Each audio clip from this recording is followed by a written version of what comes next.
નમસ્કાર, S live ચેનલમાં આપ સૌનું સ્વાગત છે। જોઈએ આજના મુખ્ય સમાચાર। લોકાયુક્ત મામલે મોદી સરકારે સુપ્રીમના દ્વાર ખટખટાવ્યા। પાકિસ્તાનમાં કટોકટી યથાવત, ગિલાની કોર્ટમાં હાજર થયા। કોમનવેલ્થ ગેમ કેસમાં કલમાડીને જામીન આપતી કોર્ટ। ફિલ્મ અગ્નિપથના પ્રમોશન માટે ઋતિક રોશન અમદાવાદમાં।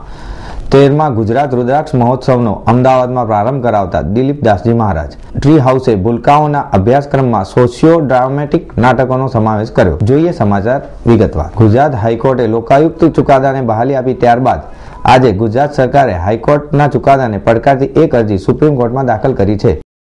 ગુજરાતની નરેન્દ્ર મોદી સરકારે હાઈકોર્ટના ચુકાદાને પડકાર્યો છે।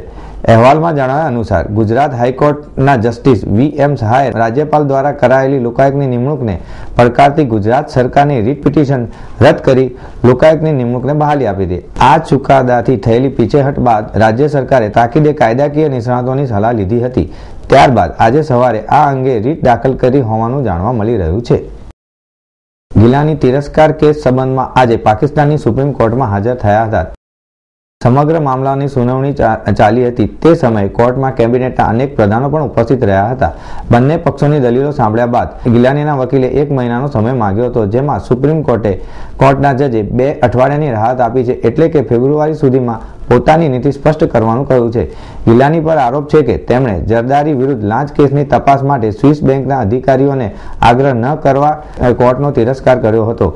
આ અંગે ગિલાનીના વકીલોએ 1 મહિનાનો સમય માંગ્યો હતો। આ પહેલા ગિલાનીએ કહ્યું કે હું ક્યારેય કોર્ટના આદેશનું ઉલ્લંઘન કરવાનું વિચારી શકતો નથી। દિલ્હી હાઈકોર્ટે કોમનવેલ્થ ગેમ ઓર્ગેનાઇઝેશન કમિટીના પૂર્વ ચેરમેન સુરેશ કલમાડીને આજે સવારે જામીન આપી દીધા હતા।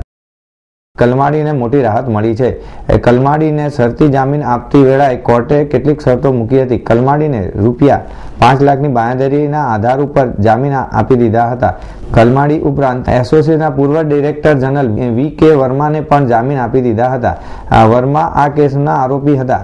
વર્ષ 2010માં નવી દિલ્હીમાં યોજાયેલી કોમનવેલ્થ ગેમ્સ રમત સાથે સંબંધિત મામલામાં વર્મા આરોપી હતા। જો કે સીબીઆઈએ કલમાડી અને વર્માની જામીન અરજીનો વિરોધ કર્યો હતો અને કહ્યું હતું કે ટ્રાયલ ટૂંક સમયમાં શરૂ થશે। સીબીઆઈએ આક્ષેપ કર્યો હતો કે કલમાડીના આ કેસમાં ચાવીરૂપ આરોપી છે।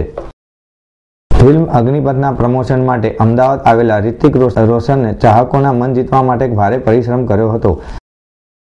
આ ફિલ્મ અંગે વાત કરતા રિતિકે કહ્યું હતું કે આમ તો હું કોઈ પણ રીમેક ફિલ્મ કામ કરવા માંગતો નહોતો। અગાઉ મેં અગ્નિપથની રીમેકમાં કામ કરવા માટે ના જ પાડી હતી, પણ કરણે મને મિત્ર તરીકે ખૂબ જ ફોર્સ કર્યો અને ફિલ્મ ખરેખર સારી હતી, એટલે હું આ રીમેક કરવા તૈયાર થયો। આ ફિલ્મનો વિજય જૂની અગ્નિપથ કરતા થોડો જુદો છે। તે એક સરળ ભૂમિકા ભજવે છે। હું કોઈ પણ રોલ કરતા પહેલા થોડો સમય રોલને જીવું છું, જેથી હું ફિલ્મમાં સારું પરફોર્મન્સ કરી શકું અને મારા કેરેક્ટરને ન્યાય આપી શકું। और मेरे लिए बहुत ही एक ढंग का रिस्क था to work with a new director, to give myself to somebody who is not as experience as me also. पहली फिल्म है, लेकिन करण के साथ काम करके मुझे बहुत मजा आया। मेरे हिसाब से अग्निपथ इज करण मल्होत्रा।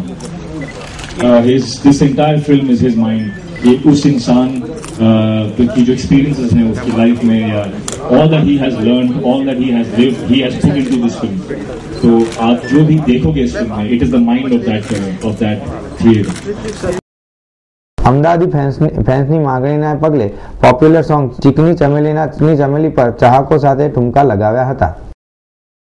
વિશ્વ પ્રસિદ્ધ સંસ્થા રુદ્ર લાઈફ દ્વારા અમદાવાદમાં 13મા ગુજરાત રુદ્રાક્ષ મહોત્સવનું આયોજન કરવામાં આવ્યું છે, જે મહોત્સવનું ગઈકાલે જગન્નાથ મંદિરના પરમ પૂજ્ય આદરણીય શ્રી દિલીપ દાસજી મહારાજ દ્વારા ખુલ્લો મૂકવામાં આવ્યો હતો। આ પ્રદર્શન 23મી જાન્યુઆરી સુધી ખુલ્લું રહેશે। रुद्राक्ष का महत्व में कि भगवान शिव का रुद्र अवतार जब हुआ था, वो जो 400 वर्ष जो बुंद, वो रुद्राक्ष, वो बुंद का जो है वो रुद्राक्ष के रूप में फल रूपी प्रसाद माना गया है। और रुद्राक्ष में क्या है कि 1 से 25 लगभग 12 मुखी, पर जो भाई ने बताया कि 4, 5 और 6 जो मुखी है वो अति उसको अपने को प्राप्ति भी होता है और उसका लगाने से उपयोगिता भी होती है। और ऐसे तो एक मुखी का खूब महत्व है, लेकिन एक मुखी उतना प्राप्ति हो नहीं पाती है। तो ऐसे तो कहने पर ऐसा है कि एक मुखी दो मुखी मुखी से कोई नहीं देखना चाहिए।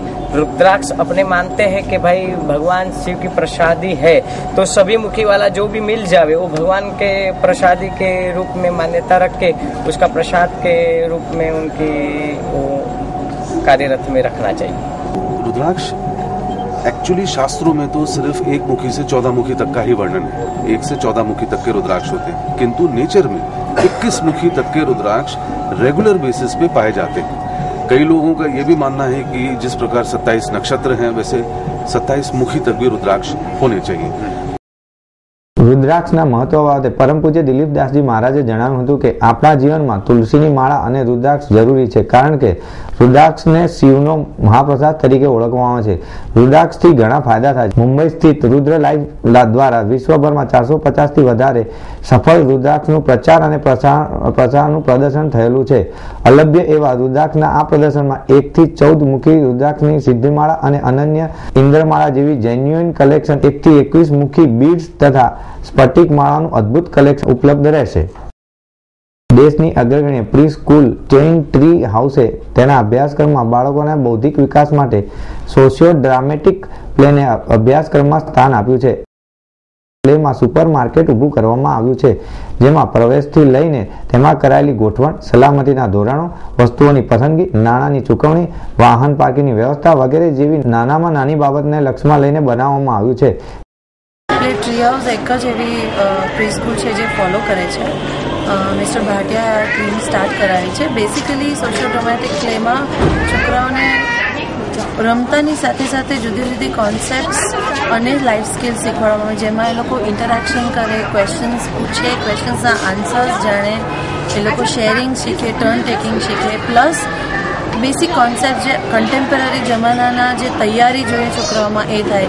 ફોર એક્ઝામ્પલ મોલ કલ્ચર આજે સોશિયો ડ્રામેટિક પ્લેમાં સુપર માર્કેટ કર્યું છે, તો એમાં સિક્યોરિટી ચેક છે એ શું કામ જરૂરી છે, એ લોકોને કેમ આપણે રિસ્પેક્ટ આપીએ છીએ, plus buying, selling, negotiating, bargaining, picking up necessary things, bag શું કામ આપણે ખરીદવી પડે છે, એ ના ખરીદે તો શું કામ એ સારું છે, એ બધું શીખવાડતા હોઈએ છીએ।